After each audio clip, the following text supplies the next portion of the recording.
मेरा नाम डॉक्टर ओंकार सिंह है। मैं retired veterinary surgeon Haryana government से रिटायरी हूँ और मैंने ग्रेजुएशन की हुई है BVSc एंड AH की डिग्री। और मैं अब 2 साल से अपने यहाँ पर AI ट्रेनिंग इंस्टीट्यूट है, यहाँ पर सेवाएं दे रहा हूँ 2 साल से।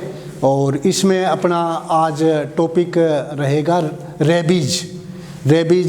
इसको इंग्लिश का वर्ड है, हिंदी का भी यही वर्ड है। वैसे तो इसको हम कह सकते हैं कि ये पागलपन, हलकाव जो पशु में होता है, वो ये बीमारी पशु से आदमियों में लगने वाली है और आदमी से पशु में लगने वाली बीमारी है। तो जूनोटिक बीमारी है ये।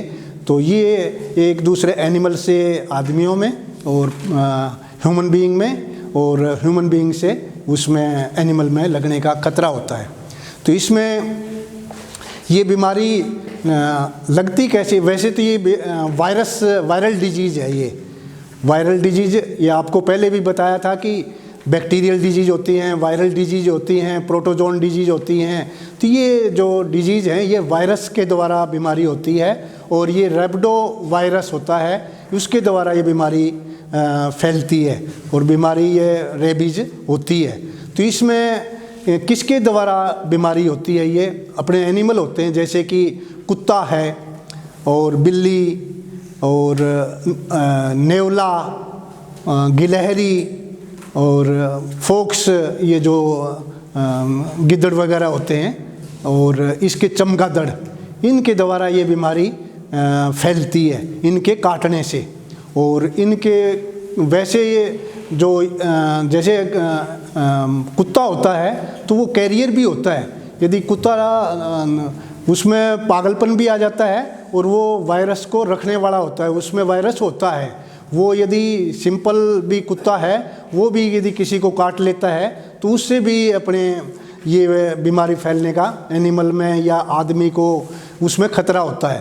तो इसमें सबसे पहले क्या करते हैं कि उनका बचाव कैसे करें हम, कि एनिमल को किस हिसाब से, कि सबसे पहले या तो जो स्ट्रे डॉग होते हैं, गली के कुत्ते होते हैं, इनको हम वैक्सीन लगा दें। जो एंटी रेबीज वैक्सीन आती है भाई, वो उन बीमारी को उन पशु में ना होने से पहले वो हम सब कुत्तों को वैक्सीनेट कर दें, उनको वैक्सीन लगा दें सभी कुत्तों को। तो वो एनिमल को काटेंगे नहीं और इसलिए वो बीमारी फैलने के चांस नहीं रहेंगे।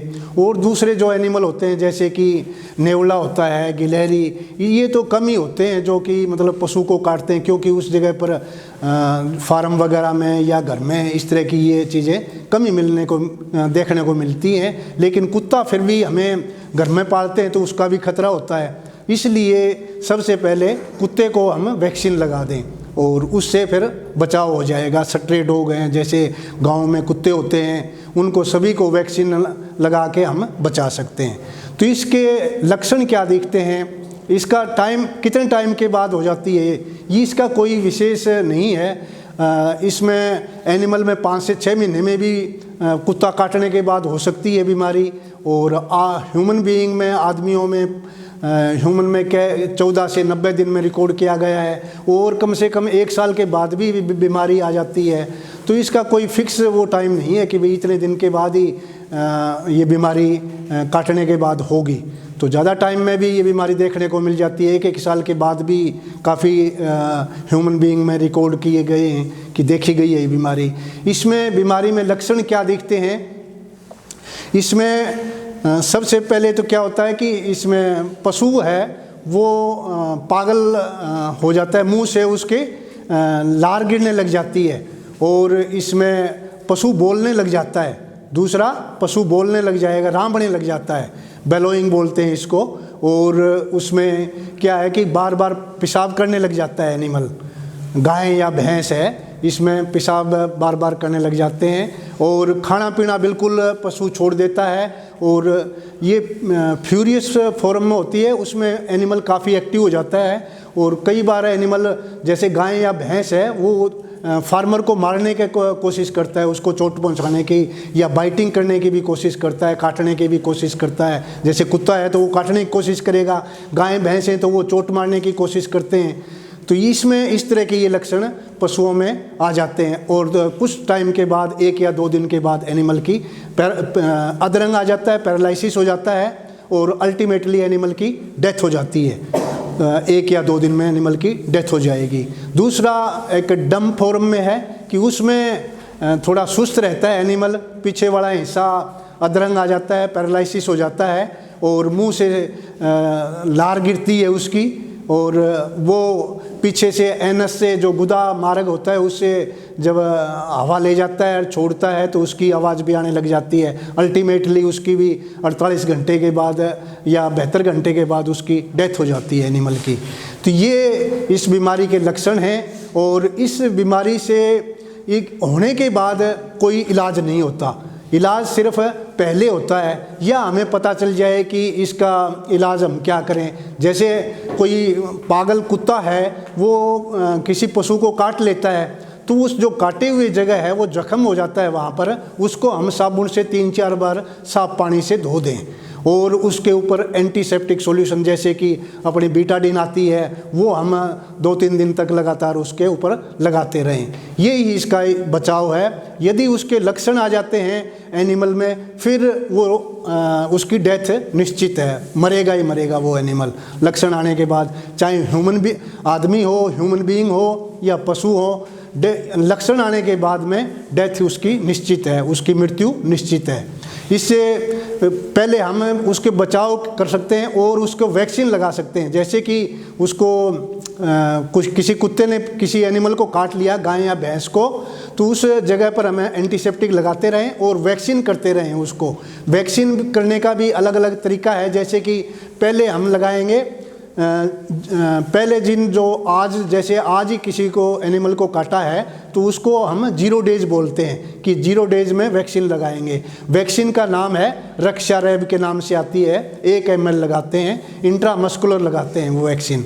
और उसमें क्या होता है, फिर तीसरे दिन लगाएंगे, दूसरी डोज उसकी तीसरे दिन लगाएंगे और तीसरी डोज उसकी 7वें दिन लगाएंगे, फिर 14वें दिन लगाएंगे, फिर 28वें दिन लगाएंगे और लास्ट वाला 6ठा इंजेक्शन लगता है वो वैक्सीन का, वो 90 दिन के बाद लगता है। तो इससे एनिमल का बचाव हो जाता है कि वो इस रेबीज पागलपन हड़काव से बचाव हो जाएगा, वो बीमारी से बच जाएगा। तो ये हमारे रेबीज के बारे में है जो आपको बताया। काफ़ी आपको फील्ड में भी ये केस देखने को मिलेंगे और गांव में तो काफ़ी इस तरह के केस मिलते हैं। छोटे काफ को भी मिलता है, बड़े को भी, किसी को भी हो सकती है ये बीमारी। ठीक है, धन्यवाद। जो डॉक्टर साहब ने आपको रेबीज के बारे में बताया है, तो डॉक्टर साहब ये बताइए, जैसे कई किसान भाइयों के मेरे पास फ़ोन आते हैं जी, मान लो सपोज करो किसी पशु को रेबीज हो जाता है, जैसे किसी किसान भाई के पास 20 पशु है तो उसको रेबीज हो जाता है, तो उसको अलग रखना चाहिए, क्या करना चाहिए, थोड़ा उसको हाँ। तो इसको यदि किसी एनिमल को रेबीज हल्काव पागलपन हो जाता है तो उसको सबसे पहले अलग रखें। जो स्वस्थ एनिमल है हमारे उनसे बिल्कुल सेपरेट रखें, उसको बाड़े में अलग ही बांधें। और दूसरे को यदि उस एनिमल को हमने बांध दिया दूसरे स्वस्थ एनिमल के साथ तो वो उनको काट लेगा एनिमल को और उनको काटने से उनको भी होने का खतरा हो जाएगा। तो ये बिल्कुल उसको अलग रखें और उनमें स्वस्थ एनिमल में ना रखें वो, और उसको क्योंकि वो खाता पीता तो है ही नहीं, उससे लक्षण आने के बाद तो उसकी मौत होनी निश्चित होती है, तो उसके टाइम तो बचाव भी नहीं हो सकता। ये तो चलो एनिमल है, आदमियों का भी बचाव नहीं होता। आदमी यदि आदमी को रेबीज हो जाता है तो उसकी मौत निश्चित होती है, उसकी मरेगा ही मरेगा वो। तो डॉक्टर साहब आपने एक और थोड़ी देर पहले इसमें वीडियो में बताया था कि ये बता रहे थे कि एक से दूसरे में फैलता है, तो ये क्या ऐसी बीमारी है जो हाथ टच करने से, जैसे कोरोना आई थी, हाँ, उस टाइप से हाथ टच करने से होता है या कोई कुछ खाने से होता है? थोड़ा सा उस बारे में डिटेल में होता है। हाँ, मैं इसके बारे में बताता हूँ कि ये वैसे टच करने से ये बीमारी नहीं फैलती। ये सिर्फ जो पागल एनिमल होता है या जो कैरियर होता है जिसमें वायरस, रेबिड वायरस होता है, वो उसके अंदर, एनिमल के अंदर होता है, जैसे कुत्ते के अंदर होता है वो वायरस। कुत्ता जब काटता है तभी वो सलाइवा, जो थूक होता है उसका सलाइवा होता है, उसमें वो वायरस होता है। और जब एनिमल दांत से काटता है तब वो थूक उसमें, सलाइवा उसमें जख्म में चला जाता है और वो वायरस उसके द्वारा दूसरे एनिमल में, स्वस्थ एनिमल में चला जाती है और वो बीमारी फैला देती है। तो आपने एक क्वेश्चन और भी किया था जी कि ये पशुओं से मतलब आदमियों में आता है, आदमियों से पशुओं में आ जाता है। हाँ। वो थोड़ा सा डिटेल में बताएं कि जैसे कई किसान भाई है, वो जैसे मान लो किसी पशु को ये रेबीज के लक्षण आ जाते हैं तो वो अपना कैसे बचाव करे और उसको क्या क्या विशेष ध्यान देना चाहिए? हाँ, तो इसमें जब एनिमल को बीमारी ये हड़काव की आ जाती है, जैसे कोई कुत्ता किसी ने पाला हुआ है तो कुत्ते में भी आ सकती है। कोई एनिमल, कुत्ते ने किसी दूसरे स्वस्थ एनिमल को काट लिया, जैसे गाय या भैंस है, फार्मर जमींदार पालता है, तो उसमें भी वो लक्षण आ जाते हैं। तो यदि फार्मर उसको चारा डालने के लिए जाएगा तो वो जो एनिमल उसमें लक्षण आ जाते हैं तो वो उसको काटने की कोशिश करता है, और वो काटने के बाद में वो फार्मर भी आगे आ सकता है, क्योंकि चारा तो फार्मर ही डालेगा, या कोई भी आदमी है या लेडीज़ है वो डालते हैं उसको, तो उसकी देखभाल वही करते हैं, पानी पिलाते हैं, तो वो उसको काटने की कोशिश करेगा और वो काटने से वो बीमारी आदमी में भी फैलने का खतरा हो जाएगा। तो इसलिए हमें उससे, यदि उससे बच के रहें, बिल्कुल अलग रखें उसको, और या फिर हम उसको, यदि इस तरह की कोई दुर्घटना हो भी जाती है तो जल्दी से जल्दी उसका हम कुछ भी हमारे पास ना हो तो पहले साबुन से 2-3 बार साबुन से उसको जख्म को अच्छी तरह से धोएं हम, और फिर उसको वैक्सीन लगवाएं, आदमी अपना वैक्सीन लगवाए, तो उससे फिर बचाव हो जाएगा। ये बहुत अच्छा बताया। तो डॉक्टर साहब एक चीज़ और बताओ मेरे को, जैसे मान लो सपोज करो किसी पशु को रेबीज है, उसको वैक्सीन भी लगी और फिर भी वो ठीक नहीं हुआ, तो उसका लास्ट में क्या करना चाहिए? क्या पशु अपने आप एक्सपायर हो जाता है, या उसका कितना टाइम होता है, उसका मतलब कितने टाइम और जीवित रहता है वो, और उसका कितने टाइम तक और ध्यान रखना पड़ता है? आपने ये भी बताया कि रेबीज लगने बाद वो मतलब आराम आने के चांसेस है, बाय द वे वो ना आए, मतलब हाँ। उसकी वैक्सीन लगने के बाद में ना आए, हाँ। तो उसको कैसे देख रेख करनी चाहिए? उसका कितने टाइम बाद पशु एक्सपायर हो जाता है? अगर वो एक्सपायर ना हो, लंबे टाइम तक जीवित रहे, तो उसका क्या करना चाहिए?